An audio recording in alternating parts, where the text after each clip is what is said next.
Krishna.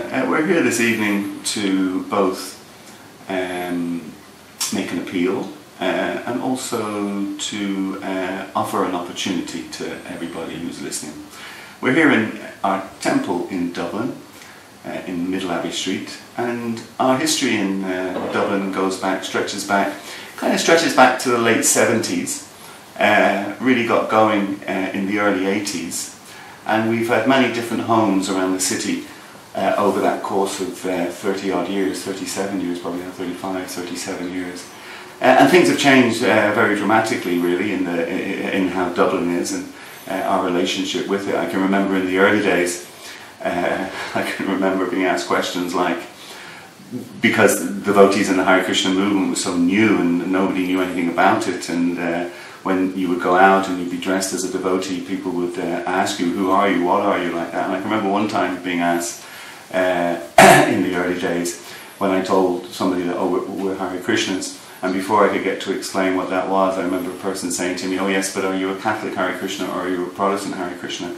They were just relating it to their local kind of culture. So that's dramatically changed now over the last 35 years, and in many respects we've become part of the Dublin landscape with our Govinda restaurants and our nice permanent centre here. It's one of the longest places that we've had in Dublin since we started all those years ago. We tended to move very, very regularly, but this is quite a stable situation that we have here. And I'm thinking now, since we've opened here in the last, 5 years? 5 years or so, officially opened. You know, literally thousands of people who have passed through our door and have benefited from the facility that we have here. And of course, the main activity we have is glorification of Lord Krishna through the chanting of the Hare Krishna Maha Mantra. Yeah, I get to think about all the programs that we've had here. When we started off on Tuesdays in the room, one of the rooms downstairs, it was really, really rough and ready at the time. We'd been in the temple for a few years and we had just decided we wanted to make a major impact, and so we started to collect for this particular temple, and I think it was maybe for 2 years we were solidly trying to get the funds ready to get this place really functional, and then it really worked out from 2008 to 2009, and eventually we came up with this beautiful finish with a beautiful altar. The deities were brought over especially from Hungary. The altar itself was brought over from India. We had to do lots of alterations and make numerous changes because it was quite a dilapidated building at the time. And now we have today this tremendously beautiful finished this temple right in the middle of Dublin. It's like a bit of a dream come true, because so many events happen here. Every day of the week there's always something going on, and although there's great intensities at those Tuesday programs nowadays, we can get up to between 30, 40, 50 people actually coming to just to chant, and the atmosphere is always very, very nice. So that's why when the whole prospect of that being taken away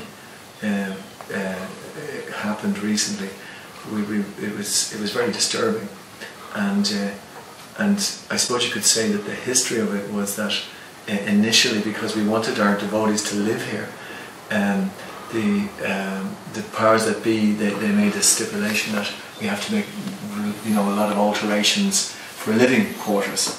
But when we went and then we actually handed in the application for that, and then they made a major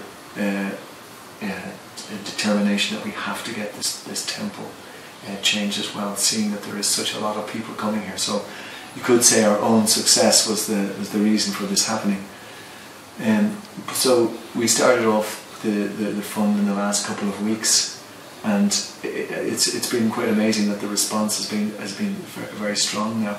And whereas we looked as if we hadn't a prayer, using that terminology, to come up with the amount of money, which is 36,000, now we're nearly, in the first couple of weeks, we've raised getting on close to 10% of that money.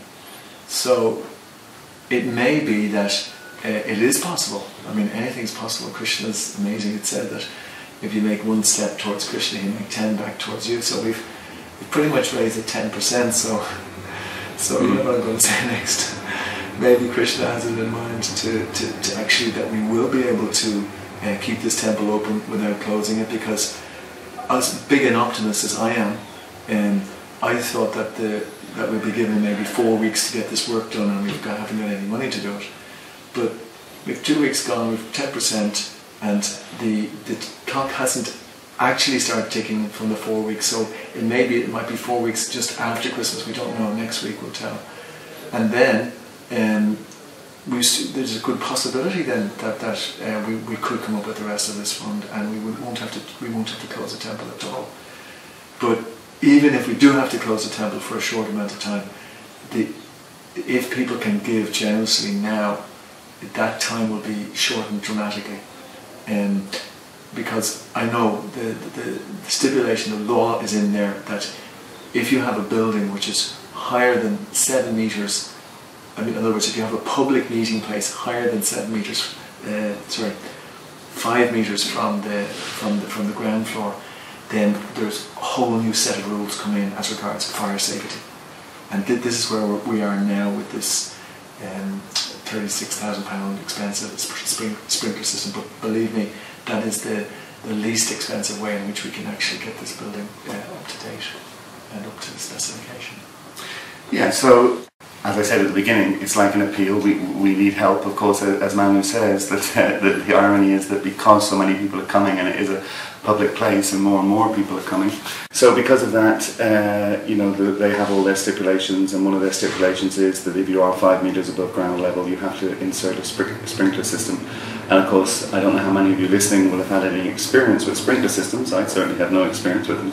Then you think it's just something that sprinkles water, but then you go and check out the prices, and it's substantial. So the best quote that we found is 36,000. So that's the appeal, that we need help with that. And again, as Manu has said, that we are pushing close. It's actually not even 2 weeks, actually. It's 2 weeks on Tuesday, so it's whatever that is, 12 days. 12 days ago we officially started the fundraising, and we're pushing towards 10% of that, having raised 10% now.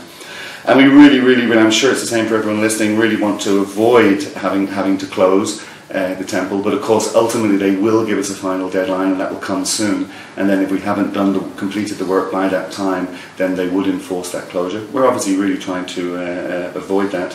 So appeal, that's the appeal, and then the opportunity is the opportunity to serve Krishna, in this case to help with paying for the sprinkler system for his temple. And when you think about it, for all of you who are a little bit familiar with Krishna and Krishna's pastimes, so many of his devotees, throughout the ages, and it's kind of part of the spiritual journey, preparing us for that challenge of leaving the body and being in the right consciousness for leaving the body to go back to Krishna. So devotees, great devotees. I was reading just very recently the story of Prahlad Maharaj, and gosh, it was his own father who wanted to kill him because he was a devotee, because he was worshipping Krishna, and he tried to throw him off a mountain, throw him in hot oil, give him poison, throw him under elephants who were marching through the streets and all of that kind of thing. But of course, none of that affected him because he was conscious of Krishna, and he was a great devotee of Krishna.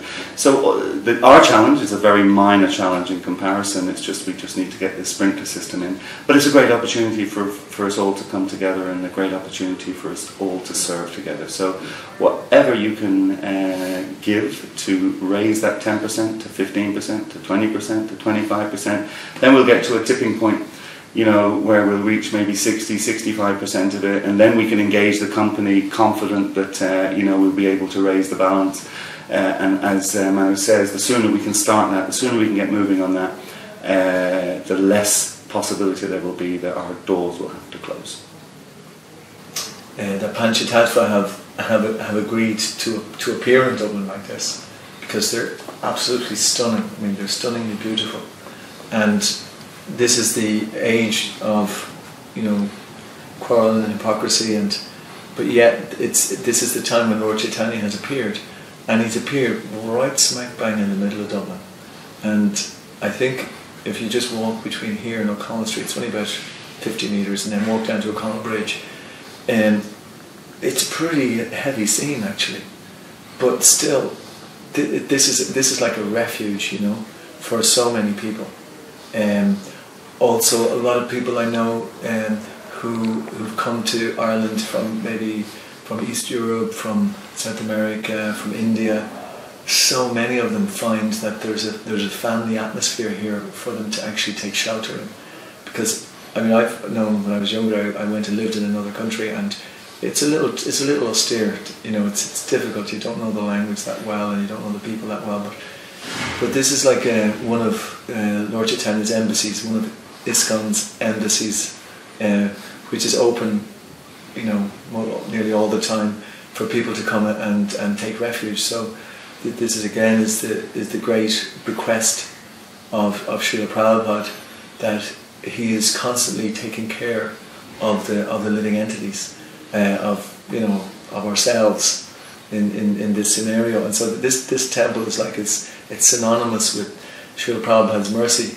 So if we can actually help with Srila Prabhupada in keeping the temple open, there's this unbounded mercy and unbounded treasure, grace to be got, you know. So anybody, as Prakash Prabhu was saying about, and this is an opportunity, believe me, this is an incredible opportunity. We don't realise what Krishna is doing for us. We think, oh, this is a difficulty that's happening. But this is a real opportunity in which we can directly serve Lord Chaitanya and Srila Prabhupada's movement.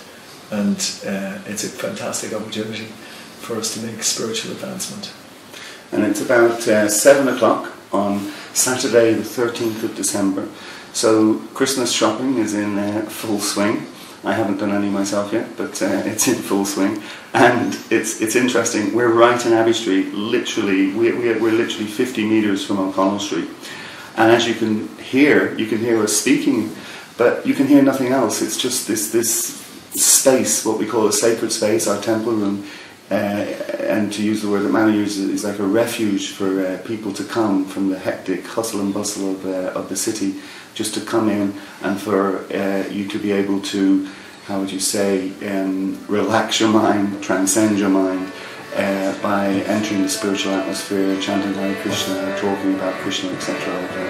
So yeah, we're optimistic, enthusiastic, and committed to keeping the temple open, hopefully without any closure whatsoever. But we're also fully aware that we're very much dependent on your help and your asking.